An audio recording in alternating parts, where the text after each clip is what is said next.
Of you, आप सबका बहुत बहुत स्वागत है हमारे इस ऑनलाइन लर्निंग प्लेटफॉर्म पे जिसका नाम है लेट्स स्टडी इंडिया। तो फ्रेंड्स, आज हम लोग देखने वाले हैं एंथोसिरोस में जो होता है रिप्रोडक्शन किस तरीके से। इसके पहले वाली वीडियोस में जहां पे हमने पार्ट फर्स्ट डिस्कस किया था वहां पे हमने उसकी मॉर्फोलॉजी और एनाटॉमी को डिस्कस किया था। आज हम लोग उसके रिप्रोडक्शन के बारे में डिस्कस करने वाले हैं। तो जिस तरीके से हमने देखा था कि रिक्सिया और मार्केंसिया में मेनली जो रिप्रोडक्शन का तरीका होता है वो क्या होता है, वेजिटेटिव होता है, और ये इनमें सेक्सुअल रिप्रोडक्शन के भी तरीके के बारे में हमने देखा था। उसी तरीके से सबसे पहले यहाँ पे आज हम भी वेजिटेटिव रिप्रोडक्शन के डिस्कस करेंगे किस तरीके से होता है। उसके बाद जो है कि हम लोग सेक्सुअल रिप्रोडक्शन पे मूव ऑन करेंगे। तो सबसे पहले क्या है, वेजिटेटिव रिप्रोडक्शन जो है 4 डिफरेंट तरीके से होता है। इसको अब मैं बहुत ज्यादा नहीं समझाने वाली आपको, क्योंकि आपको पता है कि इसमें क्या चीजें होती हैं। सबसे पहला क्या है, by death and decay method. तो ये तो मैं समझा के थक गई हूँ, आप लोग भी समझ के थक गए हो कि कितनी बार एक ही चीज बताती हैं। लेकिन कोई बात नहीं, एक शॉर्ट सा जो है रिव्यू देख लेते हैं, एक शॉर्ट सा देख लेते हैं किस तरीके से होता है। मान लीजिए किसी बच्चों ने, किसी स्टूडेंट्स ने वो सारी वीडियोस नहीं देखी, उसको सिर्फ एंथोसिरोस पढ़ना होगा तो क्या दिक्कत होगा ना उसको।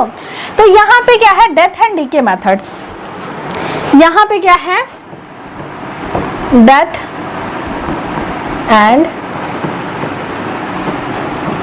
DK method.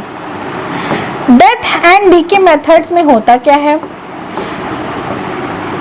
यहाँ पे हमारे पास एक थैलस होती है इस तरीके से। अब इस थैलस में सिंगल बनाते हैं, एक थैलस होती है इस तरीके से। इस थैलस में क्या होती है कि यहाँ पे इस तरीके से ब्रांचिंग होती है, और ये एक थैलस जो है डाइकोटोमसली ब्रांचिंग होने की वजह से 2 थैलस में डिवाइड हो जाता है। उसके बाद फिर से ये थैलस जो है 2 थैलस में डिवाइड होता है, मतलब 2 ब्रांचेस में डिवाइड होता है, और ये वाली ब्रांच फिर से 2 ब्रांच में डिवाइड हो जाती है। ये ब्रांच फिर से 2 ब्रांच में डिवाइड हो जाती है, और ये ब्रांच फिर से 2 ब्रांच में डिवाइड हो जाती है। इस तरीके से जो है ब्रांचिंग देखने को मिलती है। अब क्या होता है कि इनकी जो ब्रायोफाइट्स होते हैं, इनकी जो एपिकल सेल्स होते हैं, इनके पास डिवीजन करने की इनडेफिनिट कैपेसिटी होती है। जैसे हमारे प्लांट्स क्या है, वो लाइफ टाइम ग्रोथ करते हैं। अगर उनको चांसेस मिलते हैं, तो उनको न्यूट्रिशन वगैरह अच्छे से मिलता है, तो वो लाइफ टाइम ग्रोथ कर सकते हैं। उसी तरीके से ब्रायोफाइट्स की जो टिप वाली सेल्स होती है, जो एपिकल सेल्स होती है, इनके पास इनडेफिनिट या फिर बिना रुके लाइफ टाइम जो है ग्रोथ करने की कैपेसिटी होती है। तो बहुत ज्यादा ये ग्रोथ करती है, तो इनकी पीछे वाली जो सेल्स होती है वो धीरे धीरे क्या होती है, उनकी डेथ होती रहती है। उनके पीछे वाले सेल्स की डेथ होती रहती है। तो मान लीजिए कि डेथ होना पीछे से स्टार्ट हो रहा है, और डेथ वहां तक हो गया जहां तक क्या था, डेथ यहाँ तक हो गया जहां पे ये एक दूसरे से जुड़े हुए थे। डेथ कहाँ तक हो गया, जहां तक ये जो है एक दूसरे से जुड़े थे। तो अब क्या था कि अभी तक हमारे पास एक थैलस था जिसपे इस तरीके की ब्रांचिंग प्रेजेंट थी। अब इस कंडीशन में हमारे पास क्या होगा कि इस कंडीशन में हमारे पास जो है 2 थैलस हो गए। ठीक है, 2 थैलस हो गए। अब उसके बाद अगर इसमें ग्रोथ और आगे चलती रहेगी, तो डेथ भी तो होती रहेगी। सोसाइटी में ही देख लीजिए, जनरेशन टू जनरेशन चीजें आगे ट्रांसफर होती रहती हैं, लेकिन पीछे वाले लोग जाते भी तो रहते हैं।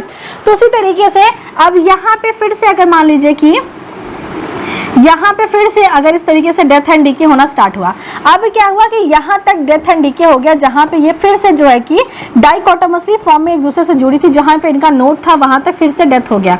अब क्या हुआ कि अभी तक हमारे पास 1 से 2 ब्रांच बनी थी, अब हमारे पास 2 से क्या हुआ कि फर्स्ट ब्रांच ये हमारी फर्स्ट ब्रांच, ये हमारी सेकंड ब्रांच, ये हमारी थर्ड ब्रांच, और ये हमारी फोर्थ ब्रांच। इस तरीके से 4 ब्रांचेस बन गई। तो इस प्रकार का जो रिप्रोडक्शन होता है, इस प्रकार का जो थैलस का फॉर्मेशन होता है, इसको कहते हैं कि डेथ एंड डीके मेथड से हो रहा है। नेक्स्ट में क्या है, नेक्स्ट में आपको देखना है by tuber formation. By tuber formation, तो ट्यूबर फॉर्मेशन का तो एक फिगर हमने कल की वीडियो में देखा था। यहाँ पे देखिए, यहाँ पे क्या था कि ये हमारा थैलस था। इसमें क्या होता है कि इसकी जो एज होती है, इसके जो किनारे होते हैं, वहां पे क्या होती है कि कुछ सेल्स क्या करती है, एग्रीगेट हो जाती हैं। एग्रीगेट होने के बाद ये अपने चारों तरफ एक कवरिंग बना लेती हैं। कवरिंग बनाने के बाद ये अपने अंदर फूड को स्टोर करती हैं। फूड स्टोर करने के बाद मान लीजिए कि ये थैलस पीछे से धीरे धीरे डीके होना स्टार्ट हुआ। जैसे कि अगर मैं आपको यहाँ पे ही दिखाती हूँ, जैसे कि मान लीजिए कि हमारे पास इस तरीके से कोई थैलस था, इस तरीके से कोई थैलस हमारे पास था, और ये थैलस का यहाँ पे डाइकोटोमसली ब्रांचिंग थी। यहाँ पे इसकी क्या है, डाइकोटोमसली ब्रांचिंग थी। ठीक है, अब यहाँ पे क्या है कि यहाँ से इसके ट्यूबर्स बने थे। यहाँ पे क्या हुआ कि ट्यूबर्स बने थे, इसके अंदर फूड वगैरह स्टोर था। मान लो कि यहाँ पे भी ट्यूबर्स बने थे, और यहाँ पे इस तरीके से फूड स्टोर था। यहाँ पे भी मान लो ट्यूबर्स बने थे, फूड स्टोर था। यहाँ टिप पे भी बने थे ट्यूबर्स और फूड स्टोर था। तो अब आगे देखते हैं कि ये थैलस आगे ग्रोथ करेगा तो उसके साथ साथ पीछे वाले सेल्स का जो है डेथ भी होगा, पीछे वाली चीज़ों का डेथ भी होगा। जब डेथ होगा तो देखिए कैसे होगा कि यहाँ पे जो थैलस थे ये मान लो इतने सेल्स का डेथ हो गया, यहाँ पे डेथ हो गया, यहाँ पे डेथ हो गया, इस तरीके से डेथ होना स्टार्ट हुआ। तो जब थैलस देखिए यहाँ तक डेथ हो गया तो क्या हुआ कि हमारा ये वाला जो स्पोर्स, ये वाला जो हमारा क्या था, ये वाला जो हमारा ट्यूबर्स था वो क्या हुआ, वो सेपरेट हो गया थैलस से, वो थैलस से सेपरेट हो गया।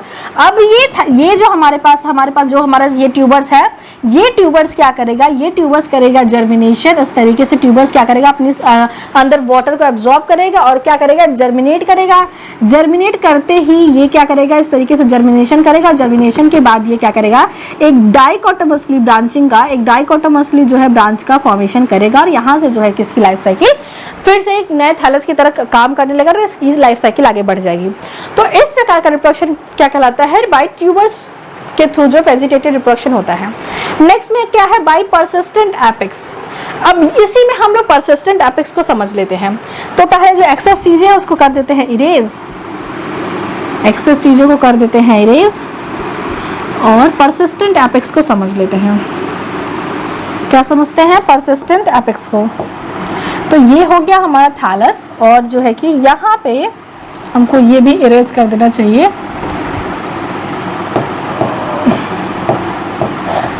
इस तरीके से मान लीजिए हमारे पास स्ट्रक्चर है। परसिस्टेंट एपेक्स का मतलब क्या होता है कि ये एडवर्स कंडीशन में पहली बात तो होती है, दूसरी बात क्या होती है कि इसकी एपिकल जो पार्ट होता है, दूसरे कलर से बनाते हैं इसको, इसका जो एपिकल पार्ट होता है यहाँ पे कुछ जो है परसिस्टेंट मतलब कि बहुत हार्ड कवरिंग वाला, जिसमें मेटाबॉलिज्म बहुत धीरे धीरे चलता हो, वाटर का अमाउंट बहुत कम हो, एडवर्स कंडीशन में सर्वाइवल करने के लिए जो भी फैसिलिटी चाहिए वो इसके अंदर होता है, फूड वगैरह स्टोर होता है। तो यहाँ पे एपिकल रीजन में इस तरीके से कुछ जो है कि परसिस्टेंट एपेक्स का फॉर्मेशन होता है, कुछ ऐसे बर्ड्स का फॉर्मेशन होता है जो कि एडवर्स कंडीशन में सर्वाइव कर पाती हैं। अब क्या होगा कि इस तरीके से मान लो कि एपेक्स पे जो है कि परसिस्टेंट एपेक्स का फॉर्मेशन हो गया, कंडीशन अनफेवरेबल थी ही, मान लो कि सनलाइट नहीं मिल रही थी या बहुत ज्यादा सनलाइट मिल रही थी, वाटर नहीं मिल रहा था, मिनरल्स नहीं मिल रहे थे, तो ये सर्वाइव नहीं कर पाया प्लांट। हमारा जो ब्रायोफाइट्स है, एंथोसिरोप्स है, ये सर्वाइव नहीं कर पाया। सर्वाइव ना करने की वजह से क्या हुआ कि इसके ओल्डर जो सॉफ्ट बॉडी पार्ट था उसका क्या हो गया, डेथ होना स्टार्ट हो गया। सॉफ्ट बॉडी पार्ट का क्या हुआ, डेथ होना स्टार्ट हो गया। तो डेथ होता गया, मान लीजिए होता गया, यहाँ पे भी डेथ हो गया, इस तरीके से यहाँ पे भी डेथ हो गया, ठीक है, डेथ होता गया। अब हमारे पास लास्ट में क्या बचा कि सारे जो नॉर्मल जो सॉफ्ट बॉडी पार्ट थे उनका तो डेथ हो गया। अब हमारे पास बचा क्या, सिर्फ ये परसिस्टेंट एपेक्स बचा। ये परसिस्टेंट एपेक्स एडवर्स कंडीशन में सर्वाइवल में हेल्प करता है और जब कंडीशन फेवरेबल आती है तो ये परसिस्टेंट एपेक्स जो है जर्मिनेट करता है, जर्मिनेट करके नया थैलस का फॉर्मेशन करता है। तो ये भी एक तरीका हो गया वेजिटेटिव रिप्रोडक्शन का। उसके बाद बाय गैमी फॉर्मेशन। गैमी फॉर्मेशन मैंने आपको कल ही बताया था कि गैमी फॉर्मेशन क्या होता है कि गैमा मतलब कि गैमा का मतलब होता है कप। इस तरीके से स्ट्रक्चर हमने कल देखा था ना कि गैमा का मतलब होता है कप। इस गैमा के अंदर जब हमने देखा था तो इस तरीके से एक जो है कि कप लाइक स्ट्रक्चर प्रेजेंट थे इस गैमा के अंदर। इस गैमा के अंदर इस तरह के कप लाइक स्ट्रक्चर प्रेजेंट थे और यहाँ पे छोटे छोटे जो है गैमी का फॉर्मेशन हुआ था। इस गैमी में फिर क्या था, छोटे छोटे हेयर लाइक स्ट्रक्चर का फॉर्मेशन हुआ था। तो ये था गैमा। तो गैमा में क्या होता है कि ये गैमी जो है ये जब सेपरेट होते हैं और जर्मिनेट करते हैं तो नए थैलस का फॉर्मेशन करते हैं। ये मेनली फीचर्स किसका है, ये मेनली फीचर मार्केंसिया की फैमिली का है, मार्केंसियल्स का है, मार्केंसिया पाया जाता है। लेकिन एंथोसिरोप्सिडा में भी कुछ हद तक ये चीजें पाई जाती है, तो गैमा द्वारा भी इनका रिप्रोडक्शन होता है। एक बहुत इंपॉर्टेंट बात, चलिए जब स्पोरोफाइट्स पढ़ते तब बता दिया जाएगा। तो ये हो गया वेजिटेटिव रिप्रोडक्शन। अब हम बात करते हैं सेक्सुअल रिप्रोडक्शन के बारे में। तो सेक्सुअल रिप्रोडक्शन के लिए सबसे मेन फीचर्स क्या है कि यहाँ पे क्या होना चाहिए, fusion of male and female gamete होना चाहिए, तभी इसको सेक्सुअल रिप्रोडक्शन कहेंगे। हमारे पास जो प्लांट है वो क्या है, मोनोसियस भी है और क्या है, डायोसियस भी है। हमारे पास जो प्लांट बॉडी है वो मोनोसियस भी है, डायोसियस भी है। मोनोसियस और डायोसियस क्या होता है ये सबको पता है कि मोनोसियस मतलब जब दोनों सेक्स जो है वो सेम बॉडी पे प्रेजेंट होते हैं तो उसको कहते हैं मोनोसियस, जब डिफरेंट बॉडी पे प्रेजेंट होते हैं तो उसको कहते हैं dioecious. In monoecious condition plant are protandrous, मतलब प्रोएंड्रस का मतलब क्या होता है कि पहले हमारे पास क्या होगा कि पहले हमारे पास एंड्रोसियम, प्रो का मतलब पहले, एंड्रोस का मतलब एंड्रोसियम। पहले किसका डेवलपमेंट होगा? एंथ्रीडिया पहले डेवलप होगा बिफोर द आर्चिगोनिया। आर्चिगोनिया के डेवलपमेंट के पहले एंथ्रीडिया डेवलपमेंट होगा। अब इसका क्या फायदा है कि देखिए, अगर मेल जल्दी डेवलप हुआ तो मेल क्या करेगा? स्विम करेगा, फीमेल तक पहुंचेगा, तब तक आर्चिगोनिया डेवलप हो जाएगा। तो ये फीचर्स होता है कि ये क्या होते हैं? प्रो एंड्रोस कंडीशन के होते हैं, मतलब पहले एंथ्रीडिया डेवलप होता है फिर आर्चिगोनिया डेवलप होता है। अब ये हो गया तो सबसे पहले मतलब कि एंथ्रीडिया और आर्चिगोनिया के बारे में जान लेते हैं। तो इनमें एंथ्रीडिया का जो डेवलपमेंट होता है वो कैसा होता है? इंडोजीनस होता है। क्यों इंडोजीनस कहा जाता है? मैंने आपको कल की वीडियो में बताया था कि इनकी जो एंथ्रीडिया इनिशियल सेल्स होती है, मैं आपको फिगर से दिखाती हूँ कि यहाँ पे देखिए, हमारे पास क्या है? हमारे पास यहाँ पे जो है कि एक सेल्स है जो कि एंथ्रीडियल इनिशियल सेल्स की तरह बिहेव करती है। ये डिवाइड करके देखिए दो सेल्स बनाते हैं, एक आउटर सेल्स और एक इनर सेल्स। आउटर सेल्स क्या है? ये रूफ इनिशियल्स, मतलब कि ये कहीं ना कहीं कवरिंग में हेल्प करेगी, और वहीं पे जो लोअर सेल्स होती है, जो इंडोजिनस सेल्स होती है, ये क्या करती है? ये आगे चल के एंथ्रीडिया बनाती है। तो लोअर सेल जो है एंथ्रीडिया बनाती है, इसलिए जो है कहा जाता है कि इसका जो डेवलपमेंट है वो एंडोजिनस डेवलपमेंट देखने को मिलता है। उसके बाद क्या है? एंथ्रीडिया आकर सिंगल और in group within closed cavity known as antheridial chamber. अब क्या है कि एंथ्रीडिया का जो डेवलपमेंट होता है वो चाहे सिंगल हो चाहे तो ग्रुप में हो। एक थैलस पे, उसके डॉर्सल सरफेस पे जो एंथ्रीडिया का डेवलपमेंट सिंगल भी हो सकता है या फिर ग्रुप में भी हो सकता है। लेकिन एक बहुत इंपॉर्टेंट, बहुत स्पेशल फीचर्स इनका है कि इनका जो फॉर्मेशन होता है एंथ्रीडियम का, वो एक कैविटी के अंदर होता है। एक जैसे देखिए यहाँ पे क्या है कि एक एंथ्रीडियल चैम्बर है, कैविटी लाइक स्ट्रक्चर है, उसके अंदर देखिए एक ये और एक ये दो जो है ग्रुप में किसका फॉर्मेशन हो रहा है? एंथ्रीडिया का। इंडोजिनस होने का यही फायदा है कि जो बाहर की रूफ इनिशियल सेल्स थी वो इस तरीके से कवरिंग का फॉर्मेशन करती थी, और ये जो है जो चैम्बर है इसके अंदर जो है एंथ्रीडिया का डेवलपमेंट हो रहा था। तो इतनी बात समझ में आएगी कि क्या होता है इनका ये स्पेशल फीचर्स है, और कहीं आपको ये फीचर्स देखने को नहीं मिले थे। रिक्शा मार्केंसिया में ऐसा नहीं था। यहाँ पे एंथ्रीडियल चैम्बर के अंदर एक या फिर ग्रुप में आपको क्या देखने को मिलेंगे? एंथ्रीडिया का डेवलपमेंट या फिर एंथ्रीडियल डेवलपमेंट आपको देखने को यहाँ पे मिलेगा। तो वही चीज यहाँ पे दिया है। उसके बाद क्या है? सुपरफिशियल डॉर्सल सेल्स, मतलब डॉर्सल सरफेस पे एक सेल है जो कि सुपरफिशियल मतलब कि थोड़ा सा डिफरेंशिएट होती है, साइटोप्लाज्म डेंस होता है, और वो क्या करती है? वो कहाँ पे प्रेजेंट होती है? ग्रोइंग एपेक्स से क्लोज प्रेजेंट होती है, मतलब कि जहाँ पे एपिकल ग्रोथ हो रही थी उसके पास में प्रेजेंट होती है, और डिवाइड करती है periclinal wall into outer cover initial and inner antheridial initial. मतलब कि ये डिवाइड करती है तो आउटर जो है कवर इनिशियल और इनर जो है कि एंथ्रीडियल इनिशियल का फॉर्मेशन करती है। तो आपको डेवलपमेंट नहीं पढ़ना है, आपके सिलेबस में साफ साफ लिखा है कि आपको डेवलपमेंट नहीं पढ़ना है, लेकिन फिर भी एक बार हम लोग क्या करते हैं? डेवलपमेंट देख लेते हैं। तो कहाँ है मेरा एंथ्रीडियो? ये देखिए, ये बुक का फिगर है। आई होप कि आपको ज्यादा समझ में आएगा इससे। यहाँ पे हमारे पास देखिए इस तरीके से एक सुपरफिशियल सेल्स थी। मैं इसको इस वाले पेन से समझाती हूँ। देखिए हमारे पास क्या है? इस तरीके से एक जो है कि यहाँ पे देखिए इस तरीके से एक सुपरफिशियल सेल्स थी। ये सेल क्या कर रही है? ये सेल डिवाइड कर रही ट्रांसवर्सली, और एक रूफ इनिशियल सेल्स, ऊपर वाली जो सेल्स है उसे रूफ इनिशियल सेल्स कहते हैं, नीचे वाली जो सेल है उसे एंथ्रीडियल इनिशियल सेल्स कहते हैं। ये सेल का फॉर्मेशन करती है। रूफ इनिशियल सेल जो है बाहर कैविटी का फॉर्मेशन करती है, और अंदर की जो एंथ्रीडियल इनिशियल सेल्स है, ये इनिशियल सेल्स वर्टिकल डिवीजन करती है और दो सेल्स में डिवाइड होती है। फिर ये वर्टिकल सेल जो है ट्रांसवर्स डिवीजन करती है। ट्रांसवर्स डिवीजन करने के बाद फिर से इनके अंदर जो है ट्रांसफर डिवीजन होता है, 4 से 6 सेल बनती हैं, और उसके बाद धीरे धीरे करके एक जो है इनके चारों तरफ कवरिंग बन जाती है। कवरिंग के अंदर जो है एंथ्रोसाइट्स बन जाते हैं। ये एंथ्रोसाइट्स फिर डिवाइड करते हैं, इस तरीके से ग्रुप लाइक स्ट्रक्चर बनते हैं। ये एंथ्रोसाइट्स डिवाइड करते हैं और इस तरीके से एंथ्रोजॉइड्स का फॉर्मेशन करते हैं। और यहाँ पे देखिए ये जो कैविटी थी, यहाँ पे जब ये मैच्योर हो जाता है तो इस तरीके से जो है एंथ्रोसाइट्स जो है मास ऑफ द सेल का डेहिसेंस हो जाता है और वो वाटर में रिलीज हो जाते हैं। तो आपको इनके डेवलपमेंट के बारे में नहीं पढ़ना है। अगर आप नहीं पढ़ते हैं तो भी कोई दिक्कत की बात नहीं, आपके सिलेबस में लिखा है कि आपको डेवलपमेंट नहीं पढ़ना है। आर्चिगोनियम की अगर हम बात करें तो आर्चिगोनियम क्या है?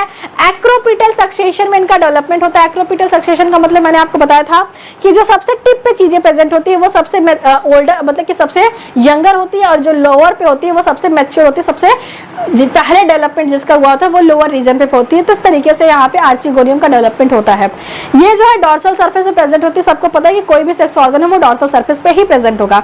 और यहाँ पे कोई भी आर्चिगोनियल चैम्बर्स नहीं प्रेजेंट होते, जैसे एंथ्रीडियल चैम्बर था वैसे यहाँ पे कोई चैम्बर नहीं बनता है। और ये जो है फ्लास्क शेप स्ट्रक्चर इनका होता है, मतलब कैसे फ्लास्क शेप इस तरीके से, जैसे हमने देखा था कि इस तरीके से जो है कि फ्लास्क शेप स्ट्रक्चर यहाँ पे देखने को मिलता है। ये फ्लास्क शेप स्ट्रक्चर बनाती है। फ्लास्क शेप स्ट्रक्चर के साथ साथ इसके पास क्या होता है, वेंट्रल सेल्स होती है, नेक सेल्स होती है और कैनाल सेल्स, मतलब कि एक सेल्स, मतलब सबसे ऊपर जो है नेक सेल होती है, फिर वेंट्रल सेल्स होती है, फिर उसके बाद कैनाल सेल्स होती है। और इनकी जो है कि जैसे जैसे ये मैच्योर जाती है, जैसे जैसे आर्चिगोनिया मैच्योर होती है, वैसे वैसे नेक कैनाल सेल और वेंट्रल कैनाल सेल्स क्या होती हैं, डिजेनरेट हो जाती हैं और एक कंप्लीट हॉलो ट्यूब का फॉर्मेशन करती हैं। मतलब कि जैसे कि अगर हम लोग इससे यहाँ पे देखें कि हमारे पास क्या था, इस तरीके से एक ट्यूब लाइक स्ट्रक्चर थी, इस तरीके से फ्लास्क लाइक स्ट्रक्चर थी मान लो हमारे पास।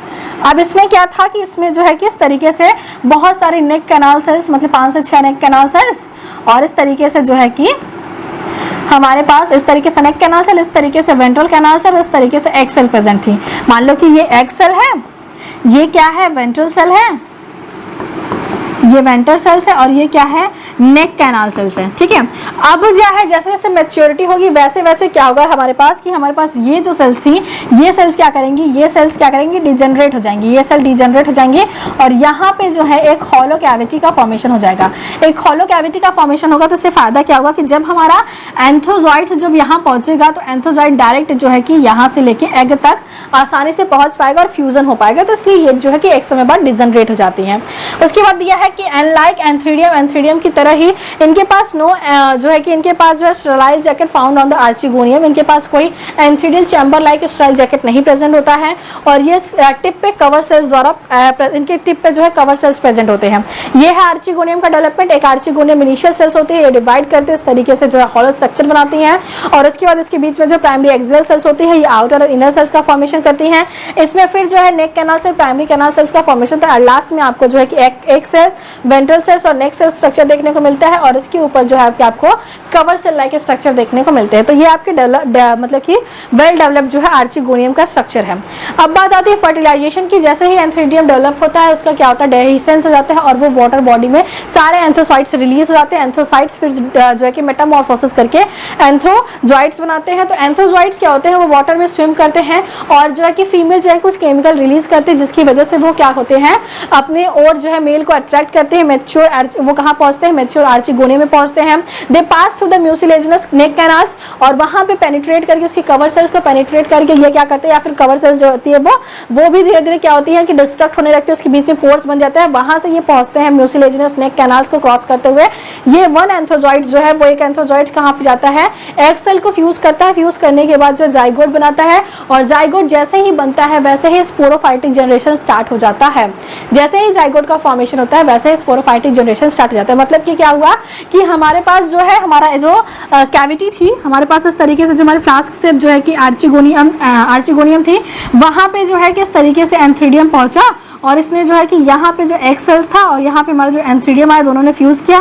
फ्यूज करने के बाद इसी कैविटी के अंदर इस तरीके से यहाँ पे जो है कि कंप्लीट जाइगोट का फॉर्मेशन हो गया।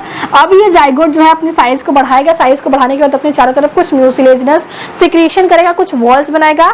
उस वॉल्स के बनने के बाद यहाँ पे देखिए हमारा जो आर्चिगोनियम की जो कैविटी थी, जहाँ पे वेंट्रल सेल्स और जो एग सेल्स प्रेजेंट थे, वहां पे अब जाइगोट का फॉर्मेशन हो चुका है। जाइगोट का फॉर्मेशन होने के बाद जाइगोट इस तरीके से वर्टिकल और ट्रांसवर्स डिवीजन करता है। मल्टीपल डिवीजन करने के बाद यहाँ पे एम्ब्रियो का फॉर्मेशन होता है। एम्ब्रियो का फॉर्मेशन जैसे ही होता है तो एम्ब्रियो में बाहर की जो लेयर्स होती है उसको कहते हैं एम्फीथीशियम, और अंदर की जो लेयर होती है उसे कहते हैं एंडोथीशियम। एम्फीथीशियम और एंडोथीशियम का फॉर्मेशन होता है। एम्फीथीशियम की जो वॉल्स होती है, एम्फीथीशियम जो है वो दो पार्ट्स में डिवाइड हो जाता है। एम्फीथीशियम जो है, एम्फीथीशियम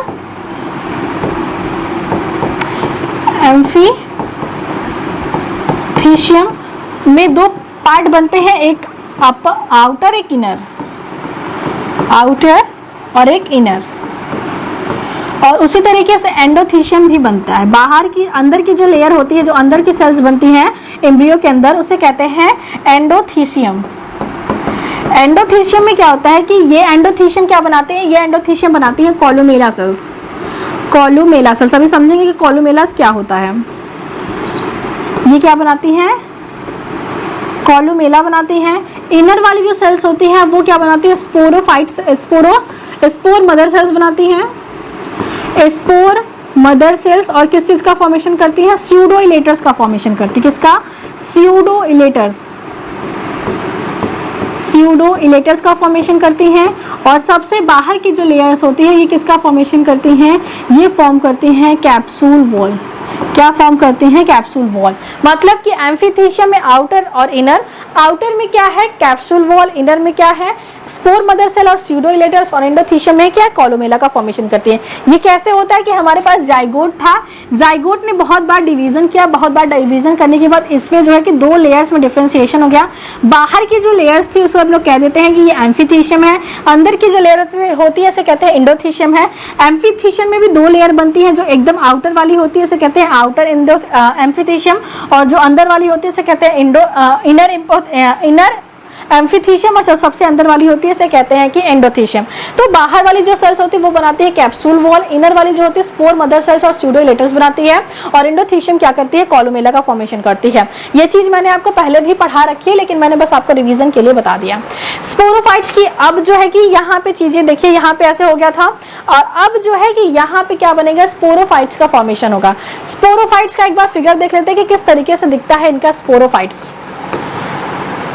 ये है स्ट्रक्चर एंथोसिरोस के स्पोरोफाइट्स का।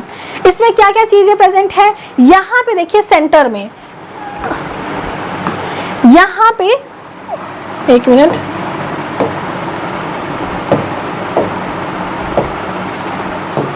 यहाँ पे देखिए, यहाँ पे सेंटर में ये जो स्ट्रैंड प्रेजेंट है, ये स्टेराइल सेल्स की बनी हुई स्ट्रैंड प्रेजेंट होती है। ये बीच में जो है 16 सेल्स की 16 रोज जो है इस तरीके से प्रेजेंट होते हैं सेंट्रल में, जो कि स्टेराइल नेचर में होते हैं। इनका काम क्या होता है कि ये मैकेनिकल सपोर्ट प्रोवाइड करते हैं, और जो है कि ये कंडक्शन में भी हेल्प करते हैं। जैसे हम लोग कहते हैं इस रीजन को कहा जाता है कॉलुमेला, कॉलुमेला कहा जाता है। ये जो है कॉलुमेला है, जिसका फॉर्मेशन कहाँ से हो रहा था, एंडोथीशियम में हो रहा था। कॉलुमेला के जस्ट बगल बगल में, कॉलुमेला के जस्ट बगल बगल में क्या प्रेजेंट है, स्पोर मदर सेल्स प्रेजेंट है। स्पोर मदर सेल्स, इसको दूसरे कलर से बनाते हैं। यहाँ पे क्या है, स्पोर मदर सेल्स प्रेजेंट है, जिसका फॉर्मेशन कहाँ से हो रहा था, इनर एम्फीथीशियम से हो रहा था। और इसी स्पोर मदर सेल्स के साथ साथ क्या प्रेजेंट है, यहाँ पे यहीं पे प्रेजेंट होते हैं वो जिसे हम लोग कहते हैं स्यूडो इलेटर्स। तो यहाँ पे क्या प्रेजेंट है, यहाँ पे स्पोर मदर सेल्स प्रेजेंट है जिसे एसएमसी कहते हैं, और यहीं पे क्या प्रेजेंट है, स्यूडो इलेटर्स। क्या प्रेजेंट है, स्यूडो इलेटर्स। अब इनको स्यूडो इलेटर्स क्यों कहा जाता है, क्यों इनको इलेटर्स नहीं कहा था।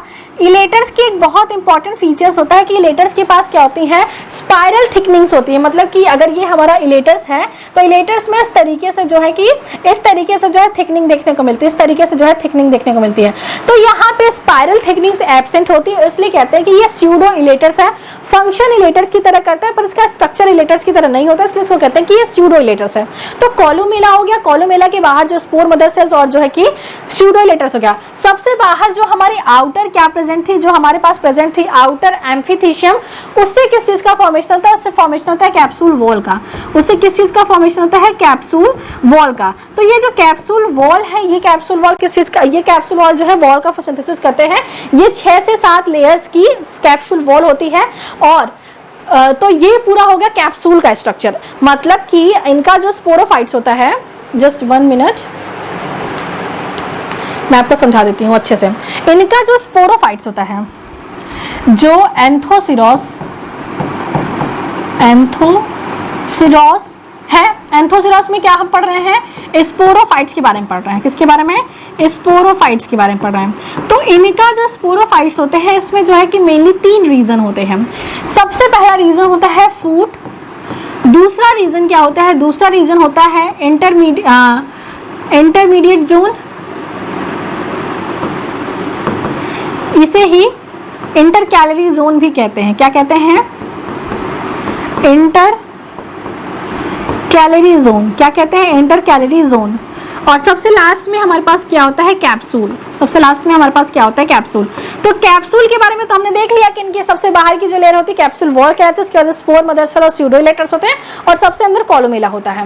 इंटरमीडिएट जोन का क्या काम है कि ये जो है इनके पास जो है क्या कैपेसिटी होती है, ये इंटरमीडिएट रीजन से बार बार क्या कर सकते हैं, कंटिन्यूअस ये ग्रोथ कर सकते हैं, कंटिन्यूअस ये सेल डिवीजन कर सकते हैं। तो इंटरमीडिएट जो जोन होता है इनके पास क्या होती है, मेरिस्टेमेटिक एक्टिविटी होती है और ये बार बार ग्रोथ करते हैं, जिसकी वजह से क्या होता है कि हमारे पास इस तरीके से मान लो हमारा स्पोरोफाइट्स है, ये हमारा फूट वाला रीजन है और ये हमारा जो है गैमेटोफाइटिक थैलस है। इसके बाद हमारा ये जो इंटर कैलोरी जोन है, यहाँ पे क्या होता है कि बार बार ग्रोथ होती है, जिसकी वजह से कंटिन्यूअस हमारे कैप्सूल की साइज बढ़ती रहती है। कंटिन्यूअस हमारे कैप्सूल की साइज जब बढ़ती है तो उसमें कंटिन्यूअस जो है स्पोर मदर सेल्स का फॉर्मेशन होता है और जिसकी वजह से ज्यादा स्पोर्स का फॉर्मेशन हो पाता है। तो ये इसका बहुत यूनिक और बहुत एडवांस फीचर्स है कि इंटर कैलोरी जोन्स यहाँ पे प्रेजेंट होता है, सीटा यहाँ एब्सेंट होता है, सीटा लाइक स्ट्रक्चर यहाँ पे नहीं होता, उसके स्थान पे इंटर कैलोरी जोन्स प्रेजेंट होते हैं। फूट क्या होता है, फूट वो वाला रीजन होता है जो कि गैमेटोफाइट को स्पोरोफाइट से जोड़ के रखता है, गैमेटोफाइट को स्पोरोफाइट से जोड़ के रखता है, गैमेटोफाइट से अटैच्ड रीजन होता है। और ये क्या करता है कि ये जो है कि न्यूट्रिशन वगैरह को एब्जॉर्ब करने में हेल्प करता है। तो यहाँ तक आपको चीजें समझ में आई होंगी। अब हम लोग चलते हैं वर्ड्स में, एक बार देख लेते हैं कि किस तरीके से वर्डिंग हम लिख सकते हैं। The sporophytic body of anthocerotes grow embedded in the gametophytic body, it's divided into 3 distinct region. ये क्या होती है, स्पोरोफाइट जो हमारे पास स्पोरोफाइटिक बॉडी है वो हमारे गैमेटोफाइट पे एम्बेडेड होती है और इनके 3 रीजन होते हैं। पहला रीजन कौन सा, फूट है, दूसरा रीजन क्या है, इंटर कैलोरी जोन्स है, तीसरा रीजन क्या है, कैप्सूल्स है। इस तरीके से 3 रीजन होते हैं। तो फूट क्या है, ये बल्बस पैरेन्काइमेटस स्ट्रक्चर होता है जो कि गैमेटोफाइट से अटैच होता है और ये वाटर और मिनरल्स के न्यूट्रिएंट्स के एब्जॉर्प्शन में हेल्प करता है, तो इसका ये काम है। इंटरमीडिएट जोन का क्या है, ये बहुत छोटी सी जोन होती है, बहुत पतली सी जोन होती है।